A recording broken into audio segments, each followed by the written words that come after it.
Your heart really goes out to the dozens of women who came forward alleging Bill Cosby sexually assaulted them, in some cases drugging them first. It has been considered the landmark Me Too case, but tonight the disgraced sitcom star is sitting at home, a free man. Let's show you some video showing the vehicle bringing Cosby to his Pennsylvania home just hours ago.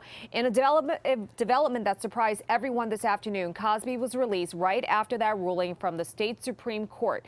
Cosby was arrested in 2015 on sexual assault charges when the prosecutor brought charges based on new evidence. But Cosby had a deal in place with the previous prosecutor. That prosecutor was Bruce Castor, who later became one of former President Trump's attorneys in his impeachment trial. Castor had cut a deal with Cosby so Cosby would agree to be deposed in a civil case brought by one of his accusers. Now, in that 79-page opinion released today, the Pennsylvania Supreme Court ruling what Cosby said in that civil deposition was used against him by the new prosecutor to bring forth a criminal case. Now, we heard from one of Cosby's attorneys this afternoon.